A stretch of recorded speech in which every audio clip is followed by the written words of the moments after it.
નમસ્કાર દર્શકો, ક્વીન કિચનમાં તમારું હાર્દિક સ્વાગત છે।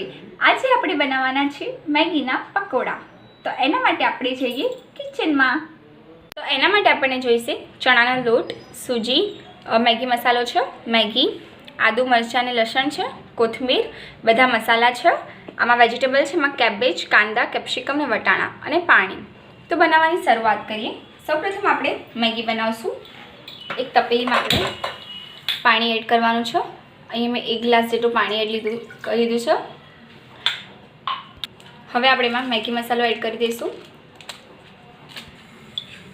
હવે આપણે તેની અંદર મેગી નાખીને આપણે સિમ્પલ જે મેગી બનાવતા હોઈએ છે એ બનાવી દેવાની છે, બટ એને આપણે વધારે પતલી નથી રાખવાની, મતલબ પાણી બધું બળી જવું જોઈએ એવી રીતે બનાવવાની છે, કેમ કે આપણે એના પકોડા બનાવવાના છે એટલે પાણી અંદર રહેવું ના જોઈએ।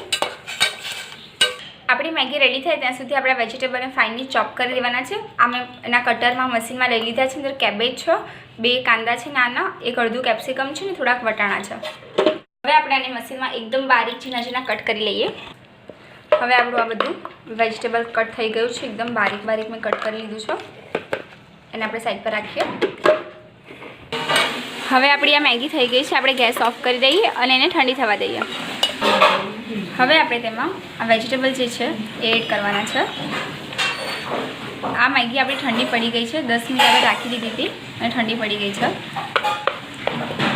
એમાં આપણે 1 બાઉલ જેટલા વેજીટેબલ એડ કરીએ છીએ। અત્યારે અહીં આપણે તેલ ગરમ થવા માટે મૂકી દીધું છે। 1 બાઉલ આપણે અંદર કોથમીર એડ કરી છે। એની અંદર આપણે 2 ચમચી જેટલો ચણાનો લોટ અને 2 ચમચી રવો એડ કરવાનો છે।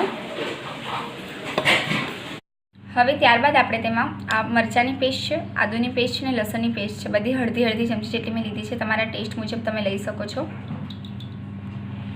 હવે આપણે એમાં બધા મસાલા એડ કરી દઈશું।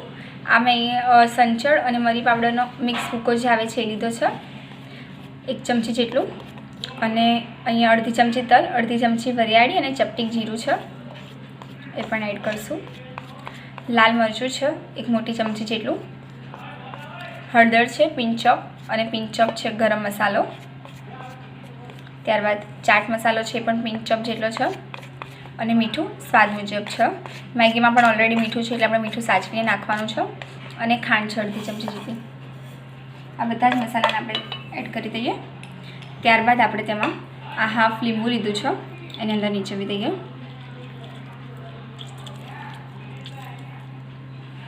હવે આપણે આ બધી જ વસ્તુને બરાબર રીતે મિક્સ કરી લઈએ।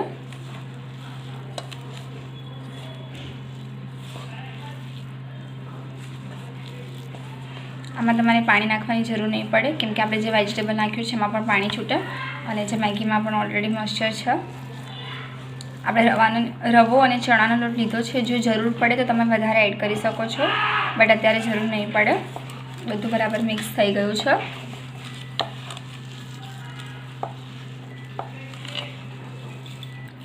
હવે આને આપણે આવી રીતે રાઉન્ડ વડા વાળી લઈએ। તમે ડાયરેક્ટ તેલમાં ડીપ ફ્રાય કરવા હોય તો પણ કરી શકો છો, અને આવી રીતે પહેલાં એને રાઉન્ડ કરીને પણ કરી શકો છો।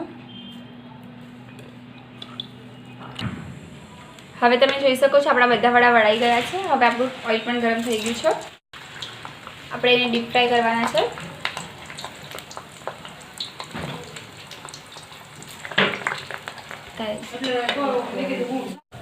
હવે આપણા પકોડા ગોલ્ડન બ્રાઉન થઈ ગયા છે। હવે આપણે એને કાઢી લઈએ। આ જ રીતે આપણે બાકીના પકોડા પણ ફ્રાય કરી લઈશું। હવે આપણા પકોડા રેડી થઈ ગયા છે બધા, આપણે એને સર્વ કરી લઈએ।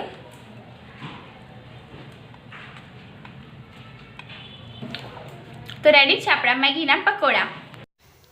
If you like my video, subscribe my channel, press the bell icon to get latest update.